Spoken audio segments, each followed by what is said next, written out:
All right, so problem number 14. We are supposed to find the largest wavelength of light falling on double slits separated by 1.2 micrometers, for which there is a first order maximum. Is this in the visible part of the spectrum? So how the heck do I do this? Well, I write down this equation right away. M lambda equals little d sine theta. How do I know to use that equation? What kind of slit do I have? I have a double slit. So that right away takes me, I don't worry about the single slit equation, I go to the double slit equations. And what kind of spot do I have? Do I have a bright spot or a dark spot? How do I know it's bright? You see it? They didn't say bright spot. What did they say? First order maximum. Maximum, another name for bright spot. So maximum is a bright spot. So that would tell us this is the equation we want to use. Would they say minimum for dark? They would say minimum for dark. Okay?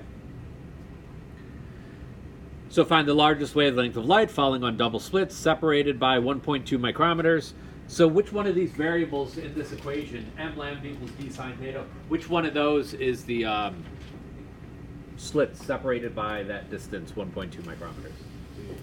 D is the slit separation. So D is equal to 1.2 times 10 to the negative 6 meters, for which there is a first order maximum. So what variable is that? First order.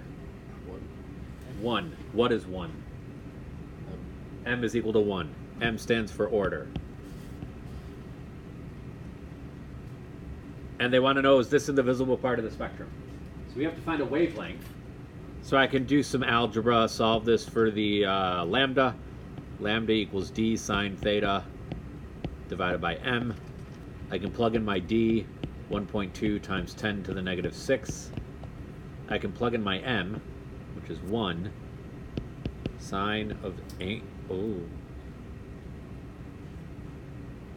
They didn't give us an angle. They asked us for the maximum wavelength that we can have and still get this to happen. The maximum wavelength that you can get is going to happen at the maximum angle that you can have. So if I have light that comes through here, the angle that I'm talking about, let's draw it in.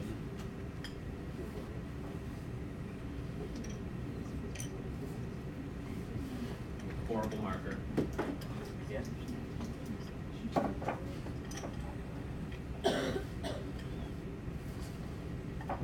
There's the angle. What's the biggest that angle can get? This light can refract. It can bend through these little slits. I can go to a bigger angle. I can go to a bigger angle. I can keep going up and up until I get to an angle where my light is just basically shining as far to vertical as it can. So what angle would this be if my light refracts so that it's going along that surface of that slit? 90. So that's the maximum wavelength I can have. So we've got sine of 90. Again, that's because they tell us the largest wavelength. If they didn't tell us the largest wavelength, we could not solve this problem. Yeah. It's for both, right? The single split and Yep. Yep. So now we should be able to just plug and chug our numbers in. So plug these into your calculator and you will get your answer of 1.2 times 10 to the negative 6 meters.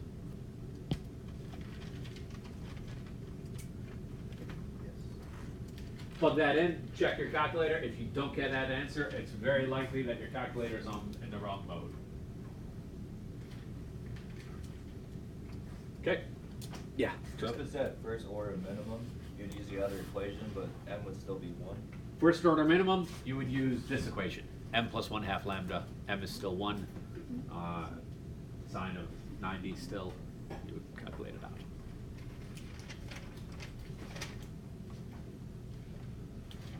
Okay, any other questions on that one? That was a popular one. There were like 4 of you that asked that question. 14? All right, let's look at number 38. Number 38. We have a helium neon laser beam is reflected from the surface of a CD onto a wall. The brightest spot is the reflected beam at an angle equal to the angle of incidence. However, fringes are also observed. If the wall is 1.5 meters from the CD and the first fringe is 0.6 meters from the central maximum, what is the spacing of grooves on the CD? So this is a diffraction grating. Diffraction grating works the same as a double slit. So this is the picture that we have. We have a double slit. The central line. We're going to form a maximum somewhere up here. You find this angle. Maybe we've got some distances that are going to be useful. Okay, so this is the picture we're working with. It is very weird teaching in here when the air conditioning turns off. Why? Because it's so quiet now. I feel like I'm screaming. Okay. So we have a helium neon laser. That actually tells us something useful. Helium neon laser means that the wavelength is 6.33 times 10 to the negative 7 meters. That gives us the wavelength of this light.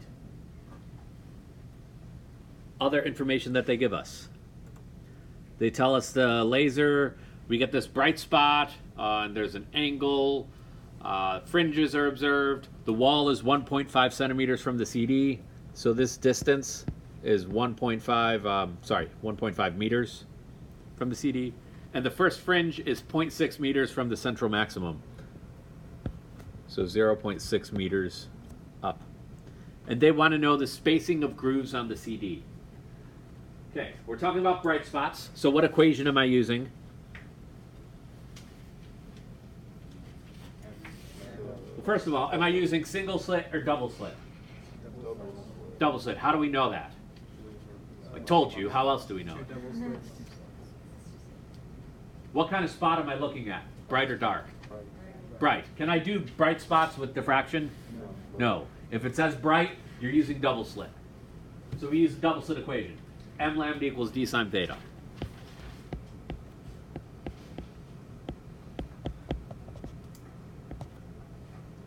In that equation, what am I looking for?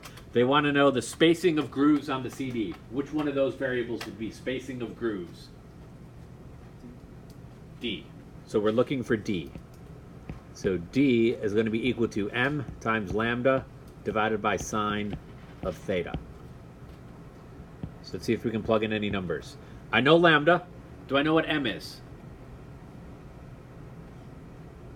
Let's read the problem again. If the wall is 1.5 meters from the CD and the first fringe is 0.6 meters from the central maximum, what is the spacing of grooves? What's M? First order. What if that was the second fringe? M is 2. Third fringe, M is 3. Air conditioning back again. So it's nice and noisy in here. So I can plug in M, I can plug in lambda. What about theta? Do I know what theta is? No, can I find it? Yeah, how can I find it? I have a triangle. What kind of triangle do I have? Right triangle. I have a right triangle. There's my angle. I know this side. That's the opposite side. I know this side. That's the adjacent side. What's opposite over adjacent? Tangent. Tangent. So I can find the angle. Theta will be equal to the arc tangent of 0.6 over 1.5.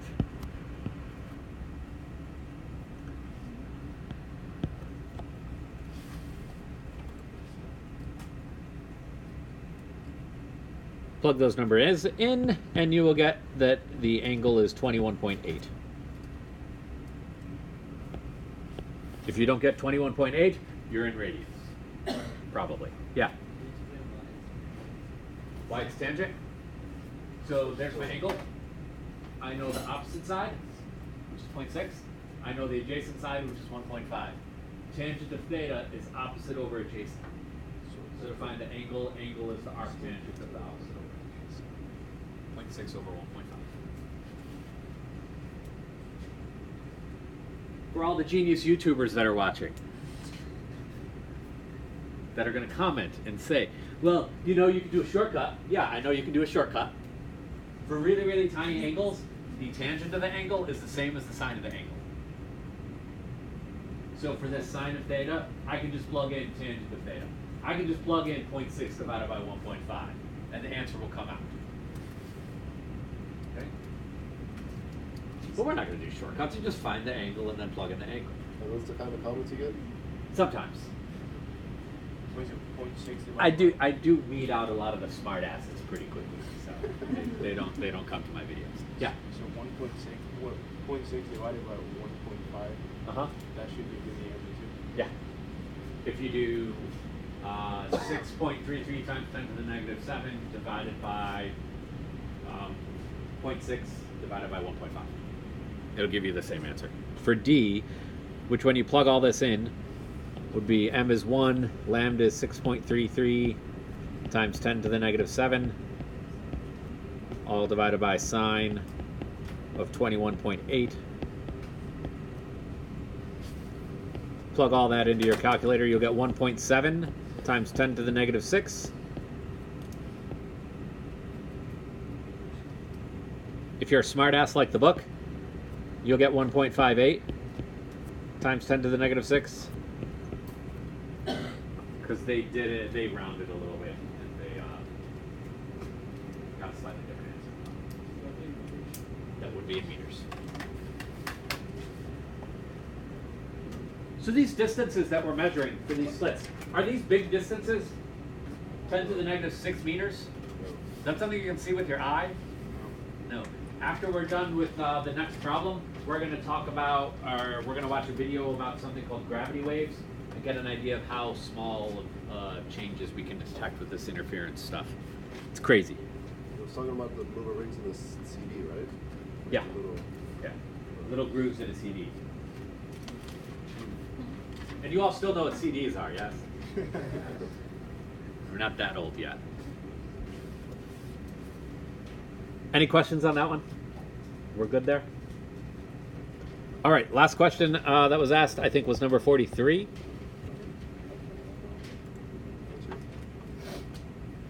So number 43. At what angle is the first minimum for 550 nanometers light falling on a single slit of width 1 micrometer? And part B, will there be a second minimum? What equation do I use? First of all, is it a single slit or double slit? single? Single slit. So what equation do I have to use? Single. Single slit equation. Am I finding bright spots or dark spots? Dark. Hopefully dark spots. So I have m times lambda equals big D sine theta.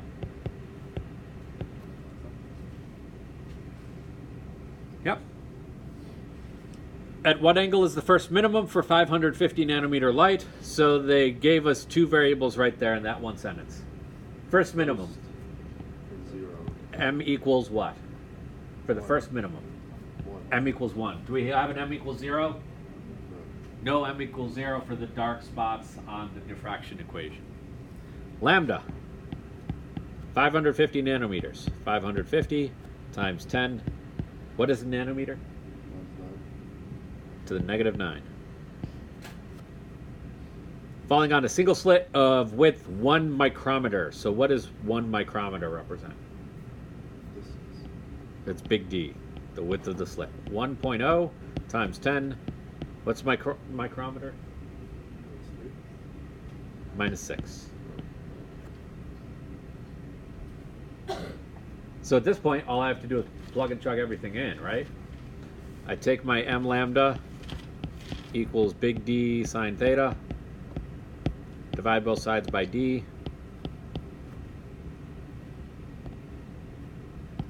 M times lambda over D equals sine of theta. Get theta by itself by taking the arc sine of both sides. So inverse sine of m lambda over D is going to be equal to theta.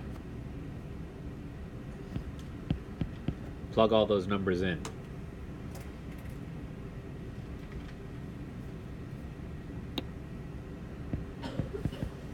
Inverse sine of 1 times 550 times 10 to the negative 9 divided by 1 times 10 to the negative 6. Theta equals 33 degrees.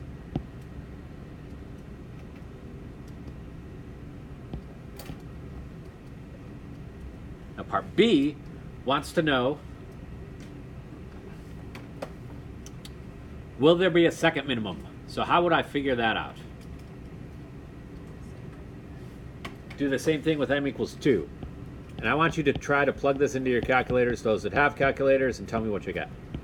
2 times 550 times 10 to the negative 9 over 1 times 10 to the negative 6. What do you got?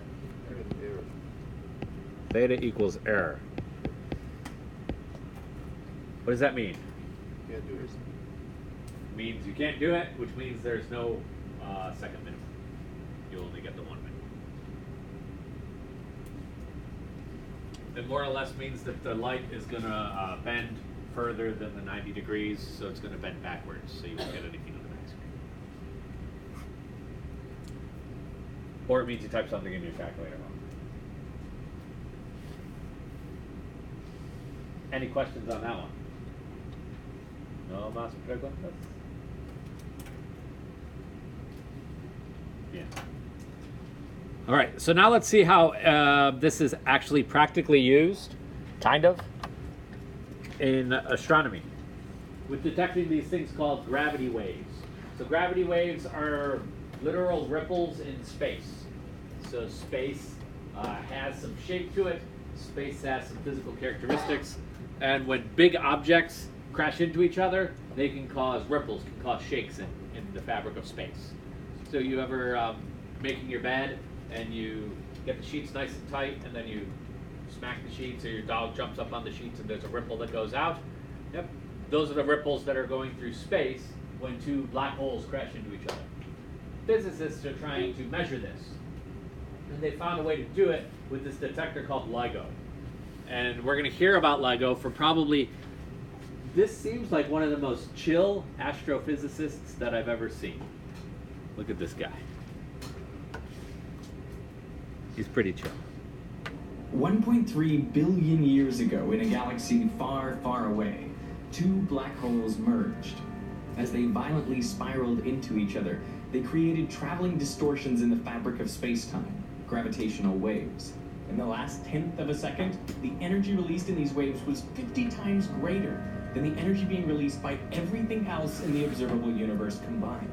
It's like an awe-inspiring kind of energy. After spreading out through the universe at the speed of light for over 1 billion years, the waves reached Earth, where they stretched and squeezed space such that two light beams traveling in perpendicular pipes were put slightly out of step, allowing humans to detect the existence of gravitational waves for the first time.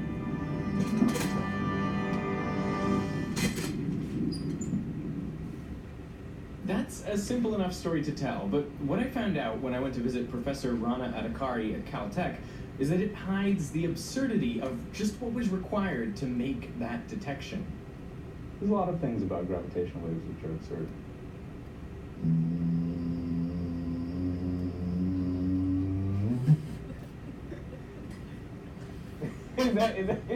That's it, yeah. The main problem with detecting gravitational waves is that they're tiny. Weird dude. They stretch and squeeze space by just 1 part in 10 to the 21. That's the equivalent of measuring the distance between here and Alpha Centauri, and then trying to measure variations in that distance that are the width of a human hair. To detect such tiny wiggles, you have to measure over as large a distance as possible, which is why the arms of the interferometers are 4 kilometers. And even with arms this long, gravitational waves vary the length of the arms by at most 10 to the minus 18 meters. So the detector has to be able to reliably measure distances just 1/10,000th the width of a proton. It's the tiniest measurement ever made. So how is it possible to measure that, considering all the other sources of vibrations and noise in the environment, like earthquakes, traffic, and electrical storms? Well, for one thing, the mirrors are the smoothest ever created. They weigh 40 kilograms or 90 pounds and are suspended by silica threads, just twice the thickness of a hair, to isolate them from their environment. And even then, the only way to be certain not to be tricked by environmental noise was to build 2 detectors far apart from each other in reasonably quiet locations. That allows you to distinguish between local noise, which would appear at only one site, and gravitational waves, which would pass through both sites almost simultaneously. I'm in a building that contains a 1 to 100 scale of LIGO, the gravitational wave detector. The next challenge is the laser. Whoa. It's a lot of stuff. You need a laser that can provide one and exactly one wavelength. You can imagine if your laser wavelength is changing and you're trying to use interference of light waves to make this measurement, it's never going to work because it's something like trying to measure this distance, but your ruler stick is constantly changing back and forth. You can't tell how many inches this is. All this equipment, at least 3/4 of it, all we're trying to do is make the laser more stable. And by the end of the day, what we've achieved is something which has a stability of 1 part in 10 to the 20. What does that mean? That's 100 billionth of a trillion. That's kind of what we end up with. The best lasers for this purpose have a wavelength of 1064 nanometers. That's infrared light. But this presents a problem. How can you measure 10 to the minus 18 with 10 to the minus 6 wavelength of light? Yes. I wish more people would ask this question.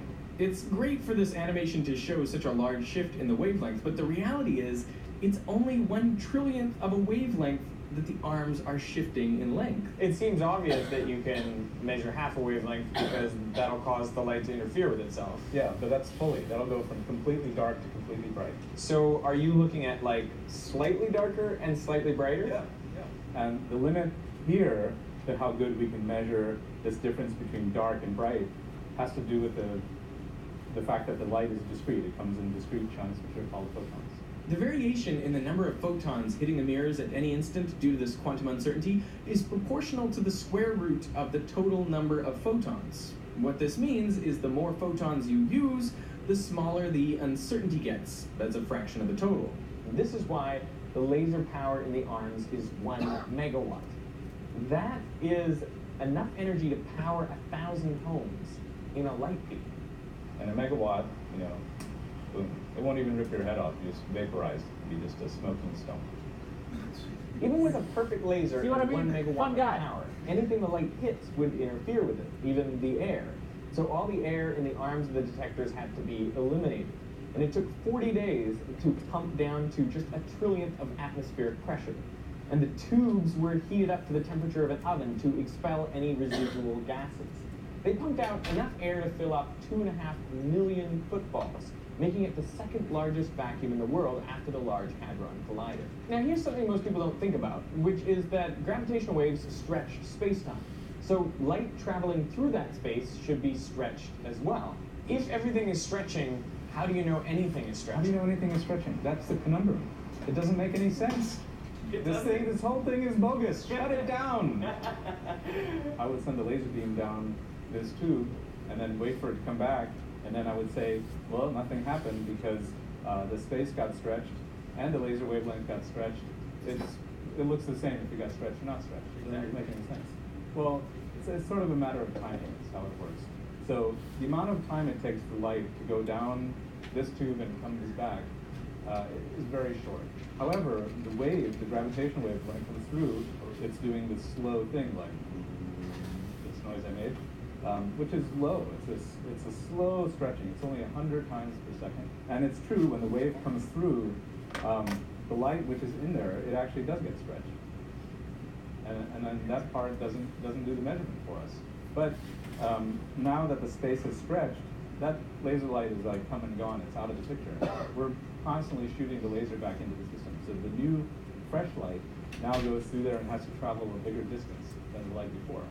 So by looking at how this interference changes with time and keeping the laser wavelength from the laser itself fixed, we're able to do the measurement. So what was needed to detect gravitational waves? Well, a megawatt of laser power to minimize shot noise of exactly 1 wavelength, because we're trying to measure just 1/1,000,000th of that wavelength. Continually inserted to replace older light that's been stretched and squished in the world's second largest vacuum chamber at just 1/1,000,000th of atmospheric pressure, hitting the smoothest mirrors ever created, suspended by silica threads, at 2 distant sites to eliminate noise, with 4-kilometer-long arms to increase the magnitude of gravitational waves to just 1,000th of the width of a proton.